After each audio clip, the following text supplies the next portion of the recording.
Good morning to all of you दोस्तों, स्वागत है आप सभी का एजुकेशन केयर 6 में। रुख करते हैं एक नई नोटिफिकेशन अपडेट की तरफ।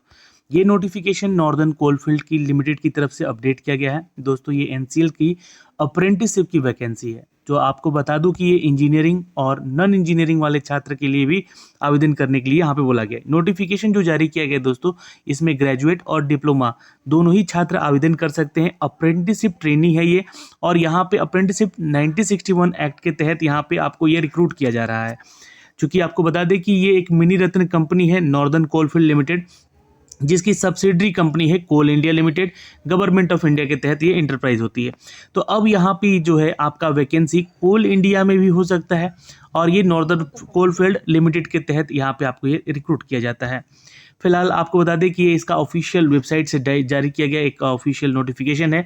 आप भी इस लिंक के जरिए जो है इसके ऑफिशियल वेबसाइट से जाके इसके लिए जो है आप नोटिफिकेशन डाउनलोड कर सकते हैं, या फिर इसके लिए आप यहाँ से इस दिए गए लिंक के जरिए आवेदन भी कर सकते हैं। लेकिन उससे पहले जो है आपको दोस्तों अप्रेंटिसशिप के लिए रजिस्टर्ड करना होगा खुद को, तभी जो है आप यहाँ पे इसके लिए आवेदन कर सकते हैं और कर सकती हैं। आइए नोटिफिकेशन पे चलते हैं। इन नोटिफिकेशन की अपडेट की अगर हम बात करें दोस्तों, तो आप इसके होम पेज पे जाके मेन्यू और करियर वाले सेक्शन पे जाके जो है इस ट्रेनिंग के लिए आवेदन कर सकते हैं और कर सकती हैं आप जो भी छात्र हैं। लेकिन आपको बता दें कि copy of notification is also being sent to board of apprenticeship training. तो यहाँ पे आपको भेजा जाएगा। वेस्टर्न रीजन के लिए वैकेंसी अपडेट की गई है अप्रेंटिसशिप की, जो कि देखिए अप्रेंटिसशिप एक वैकेंसी या रिक्रूटमेंट नहीं होता, ये एक ट्रेनिंग होता है दोस्तों, जो कि आप छात्र यहाँ पे करते हैं। तो अब आपको जब ट्रेनिंग करेंगे उस दौरान जो है आपको सैलरी के तौर पे स्टाइपन रुपीज़ दी जाती है। ये स्टाइपन क्या होता है? तो एक तरह से आपका सैलरी होता है, आपके रहने और गुजर बसर करने के लिए एक छोटी सी राशि होती है, हर मंथ आपको दी जाती है। 1 महीने तक की ये ट्रेनिंग होती है, तो 1 महीने तक ये धनराशि आपको दी जाएगी। अब यहाँ पे जो है कौन कौन से डिसिप्लिन में आपका जो है कितना सीट है यहाँ पे अवेलेबल, इसको जानकारी देखिएगा। तो पोस्ट कोड यहाँ पे GT01 है। बैचलर ऑफ कंप्यूटर एप्लीकेशन के लिए छात्र जो चाहते हैं आवेदन करना, उनके लिए 25 सीट अलॉट किया गया है, जिनकी स्टाइपन सैलरी 9,000 रुपये होगी। बैचलर इलेक्ट्रॉनिक्स टेलीकम्युनिकेशन इंजीनियरिंग, तो ये देखिए ग्रेजुएट वाले छात्रों के लिए है।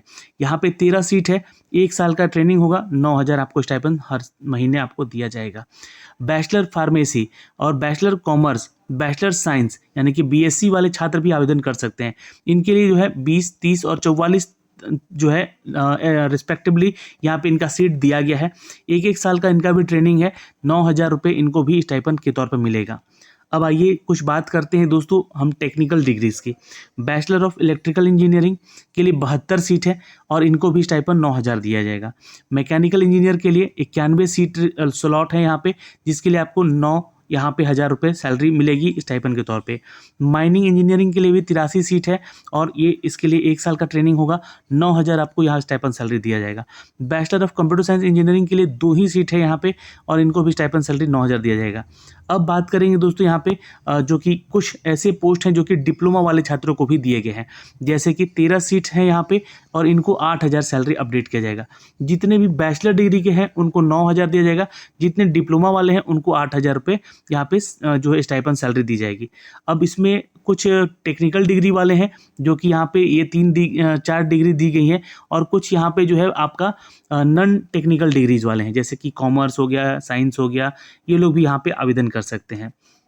ओके, डिप्लोमा अगर हम बात करें दोस्तों टेलीकम्युनिकेशन में, तो 13 सीट है, और इलेक्ट्रिकल के लिए बात करें तो 90 सीट है।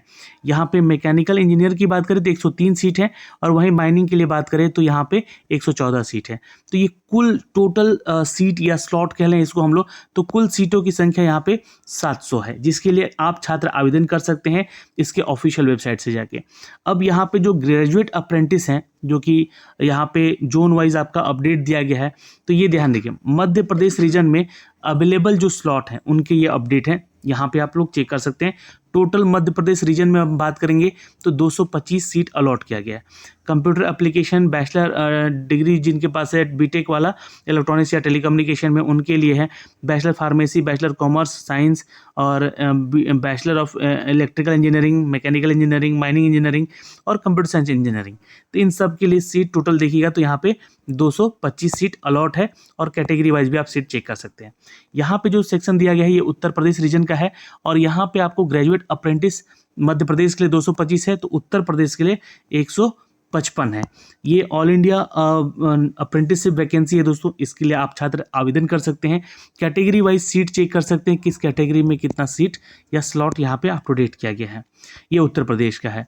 ये टेक्निकल अप्रेंटिस के लिए, यानी कि जो छात्र डिप्लोमा कर रखे हैं उनके लिए, तो 153 सीट इनको भी यहाँ पे अलॉट किया गया है, ये मध्य प्रदेश रीजन के लिए। और यहाँ पे ये जो है उत्तर प्रदेश के रीजन के लिए जो डिप्लोमा वाले छात्र 167 सीट है। तो यानी कि एमपी और यूपी दोनों ही राज्य के लिए ये सीट अलॉटमेंट जो है यहाँ पे अपडेट किया गया है, जिसके लिए आप जो छात्र हैं आवेदन कर सकते हैं और कर सकती हैं। अगर हम बात कर ले दोस्तों, यहाँ पे जो पीएच कैटेगरी के डिसेबल स्टूडेंट हैं उनके लिए भी यहाँ पे कुछ हॉरिजॉन्टल रिजर्वेशन के बारे में अपडेट किया गया है, तो इसको आप लोग अच्छे से रीड आउट कर लीजिएगा। हर तरह के जो डिसेबल स्टूडेंट हैं उनके लिए भी यहाँ पे सीट की रिजर्वेशन रखी गई है, सीट अलॉट किया जाएगा। अब क्वालिफिकेशन की बात कर लेते हैं दोस्तों, तो जो भी छात्र यहाँ पे बैचलर ऑफ कंप्यूटर एप्लीकेशन से आवेदन करेगा उनका जो क्वालिफिकेशन होना चाहिए 3 साल का डिग्री एटलीस्ट होना चाहिए बीसीए का, और ये यूजीसी से मान्यता इनको प्राप्त होनी चाहिए। ठीक है, तो ये आप आवेदन कर सकते हैं। अगर आप बीटेक हैं आपके इलेक्ट्रॉनिक्स एंड टेलीकम्युनिकेशन इंजीनियरिंग से, तो आपका 4 साल का ये डिग्री होना चाहिए। साथ ही साथ दोस्तों इलेक्ट्रॉनिक्स टेलीकम्युनिकेशन या इलेक्ट्रॉनिक्स कम्युनिकेशन या इलेक्ट्रॉनिक्स एंड कंप्यूटर इंजीनियरिंग या फिर इलेक्ट्रॉनिक्स इंजीनियरिंग पास्ड होना चाहिए, और ये AICTE के अप्रूव्ड आपका डिग्री होना चाहिए। तो ये सभी चीज़ें हैं, जितना आपका देखिएगा ना बीटेक वाला सेक्शन, उसमें ये चीज़ें मांगी गई हैं, और उससे जुड़ा हुआ जो भी डिसिप्लिन ब्रांच है वो भी आवेदन कर सकता है। जैसे कि यहाँ पे BE हैं आप, तो आवेदन कर सकते हैं इलेक्ट्रॉनिक्स एंड कम्युनिकेशन में। जी हाँ, आप आवेदन कर सकते हैं। मैकेनिक इलेक्ट्रॉनिक्स वाले छात्र भी आवेदन कर सकते हैं यहाँ पे। तो ये जो रिलेटेड डिसिप्लिन है ना, वो भी आवेदन कर सकते हैं इसके लिए। फार्मेसी की बात करें तो 4 साल का आपका फार्मेसी का डिग्री होना चाहिए, जो कि AICTE अप्रूव्ड होता है, और ये गवर्नमेंट ऑफ या स्टेट गवर्नमेंट के द्वारा जो है आपको अप्रूवल दिया जाता है। बैचलर ऑफ कॉमर्स की बात करें तो 3 साल का आपका BCom का डिग्री होना चाहिए, जो कि UGC रिकॉग्नाइज्ड इंस्टीट्यूट से या यूनिवर्सिटी से आपका ये उसके जरिए जो है इस्टेब्लिश्ड होना चाहिए आपका डिग्री।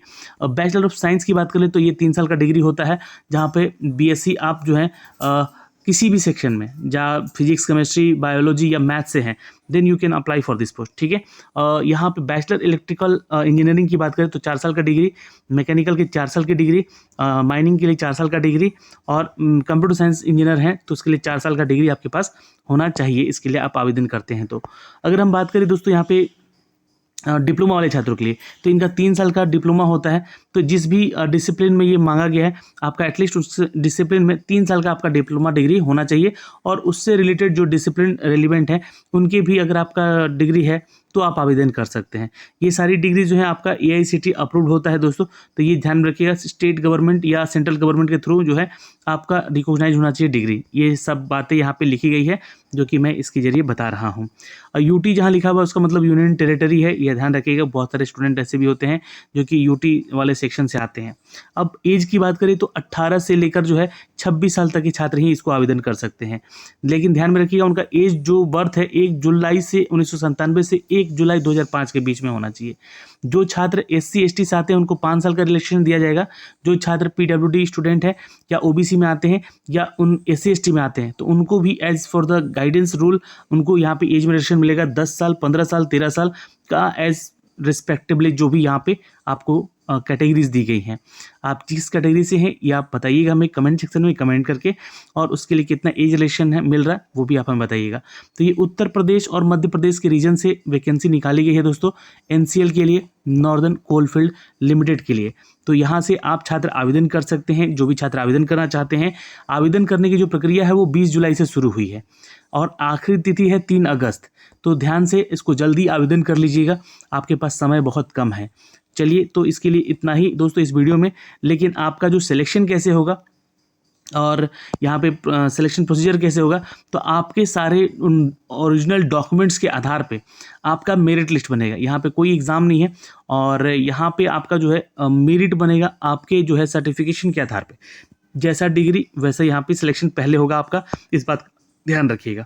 आपको सिलेक्शन के लिए आपका शॉर्टलिस्ट किया जाएगा, आपके नोटिफिकेशन एक दिया जाएगा इसी के ऑफिशियल वेबसाइट पे। तो नोटिफिकेशन के जरिए जाके आप लोग अपना शॉर्टलिस्ट नाम भी चेक कर सकेंगे जब इसका फॉर्म आ जाएगा। अब इसके लिए फॉर्म भरने का फीस भी कोई नहीं लग रहा है, लेकिन फॉर्म भरने के लिए आपको बता दें कि आपके पास एक मोबाइल नंबर, एक यूज़र आईडी, पासवर्ड, ईमेल का होना चाहिए, जिसके जरिए आप इसका फॉर्म आसानी से भर सकेंगे। जो भी डॉक्यूमेंट्स यहाँ से लिए जा रहे हैं दोस्तों, ये सारी डिटेल यहाँ से दी गई है। अब आपको अप्लाई कैसे करना है ये पैरा नंबर 7 में दिया गया है, तो आप इस ऑफिशियल वेबसाइट से जाके जो है आप अप्लाई भी कर सकते हैं। ज़्यादा से ज़्यादा कमेंट कीजिएगा तो इसका फॉर्म भर के भी ज़रूर बताया जाएगा, लेकिन आपको अप्रेंटिसशिप के लिए रजिस्टर होना चाहिए पहले, उसके बाद यहाँ से आप इसके ऑफिशियल वेबसाइट से आके जो है आवेदन कर सकते हैं। इस डिटेल में तो इतना ही दिया गया है, और आगे जो भी अपडेट आएगा इसके रिगार्डिंग हम आप तक पहुंचाने का पूरा प्रयास करेंगे। ये ध्यान में रखिएगा, इस नोट को पढ़ लीजिएगा। आपका इस वेबसाइट पे पहले रजिस्टर होना चाहिए आप HRD डिपार्टमेंट के तहत, और उसके बाद जो है आप इस वेबसाइट से जाके इसके लिए फॉर्म फिलअप कर सकते हैं दोस्तों। फिलहाल इस वीडियो में इतना ही, फिर मिलेंगे अगली वीडियो में। जय हिंद।